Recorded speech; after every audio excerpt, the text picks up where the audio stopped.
Yeah, this is Pratheepa from Swaminathan Research Foundation, Chennai. I'm working for FP1 and I'm presenting here one of the major issue that we find from our study, that is on increasing soil salinity and its impact on coastal agriculture and the possible policy action towards this. So before going to see about the soil salinization and its impact, I wish to give an overview of tigers in MSRF. The study area, Vanagiri Panchayat, located in Sirkali block of Mayiladuthurai district, which is recently bifurcated from Nagapattinam district. And this is a cyclone-prone area and severely affected by 2004 tsunami. The area noted in this right side map as green color, it is marked. As I mentioned, this is a cyclone-prone area. So according to the Soil Health Assessment of Government of India, 95% of land in the study area is affected by salinity. And other studies also reveals pre-monsoon water quality is very poor in status and restricted use for irrigation. Post-monsoon status is poor but can be irrigated. Similarly, our current study also states salinity is a key driver of agricultural land degradation, which is induced by both climate and anthropogenic factors. Yes, so soil salinity triggers degradation of biological health and physical condition of soil that ultimately transform the fertile soil into barren and unproductive and not suitable for cultivation. So now let's see what is the impact of salinity-driven land degradation. We have noted the impact in three aspects. One is environment, and the second one is economic aspect, and third one is social aspect. In the environmental aspect, the growing soil salinity in the village has led to major changes in land use. According to the census of India, total area under cultivation is declining almost 35% from 1991 to 2011. Another report from Village Revenue Records says that in 2019 to 20, it is almost 211.6 hectare, which is almost 52% decline. And the second thing is uncultivated land, consequently for 2 seasons, is quickly occupied by the Pratheepa trees, and farmers face difficulties to restore the land once it is established. It is not easy to uproot these trees and it requires some good amount of money to do so. So most of the farmers cannot afford to do this. The groundwater in the study area is overexploited as mentioned by the Central Groundwater Board in 2017. The increased groundwater extraction to breed the shrimp farms had led to an increase in groundwater salinity, and it was the beginning to lead to water shortage for crop cultivation and domestic purpose also. So when come to the economic aspect, cropping intensity has reduced from 300 to 100%. From the diagram, we can see that the changes in cropping pattern in last 4 decades. Like till 1980s, they have been able to cultivate in all 3 seasons. I mean, through the year, they have the opportunity to cultivate in their field. So paddy is the main crop. Along with that, other diversified crops were being cultivated. But after 2000, you can see in the diagram, in only 1 season, paddy is being cultivated. In the first season and in the last season, I mean the 3rd season, they are not able to cultivate due to the salinity and water issues. So wherever the borewell water available, the farmers are able to cultivate cotton that is in very least area comparatively. And another economic side, another important point is shift in land use.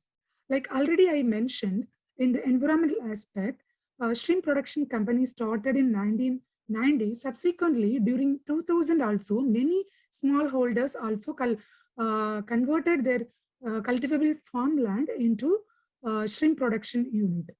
So obviously, the reduction in paddy production and farm income they experienced. And in terms of social aspect, shrinking crop production area triggers out migration of rural men due to reduction in employment opportunities. As already mentioned in the diagram, the farmers are able to cultivate in only one season, the employment opportunity also in only one season. When comes into the days, it is almost in a 30 days or maximum a month of work. So many of the youngsters migrated to cities for non-farm work.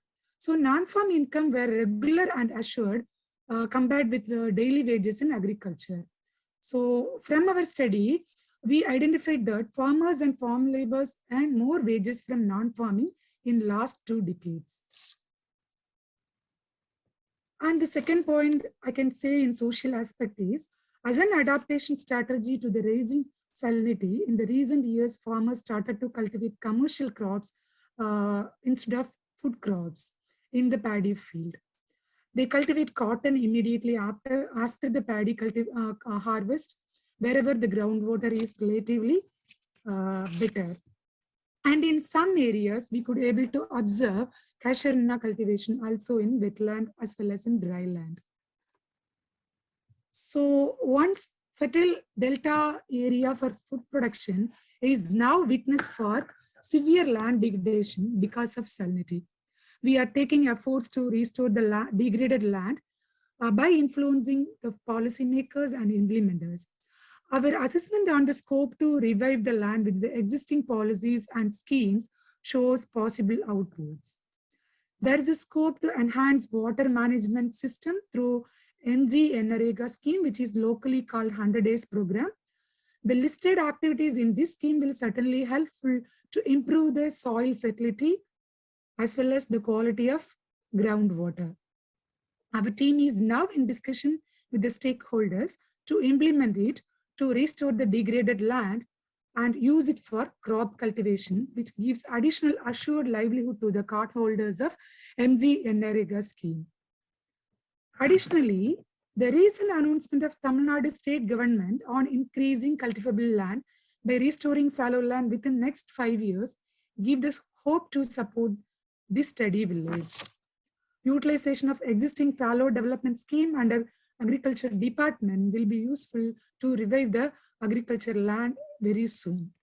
Involving all these listed stakeholders, MSRF hope to restore the degraded land to increase the cultivable land to ensure the food security and livelihood of the local community. The outcome of our intervention will be the area of 41.6 hectares covered with Pratheepa trees, which is adjacent to the shrimp cultivation. This can be restored to agriculture by leveraging state government schemes under convergence mode, considering its sustainable use for cultivation. The areas highlighted in red color in the map shows the areas highly affected by salinity and occupied by Pratheepa trees. And shrimp farms to the amount of 140.7 hectares is owned by private company can be converted to plantation with additional intervention by the government to reduce the degradation of adjoining farmers' land. And in addition to that, measures will be taken to prevent seawater entry through canals by renovating shutters, check dams, and drainage canals, and rainwater harvesting at household level and also at farmland to increase the groundwater, restoration of water bodies to harvest surface runoff from rainfall will be major consideration in these interventions. So we hope through our intervention, this will be an intermediate and long-term outcome. And I conclude this presentation with the words of Professor Swaminathan. Political will and farmers' skill are two major determinants of future growth of agriculture and sustainable development of agriculture.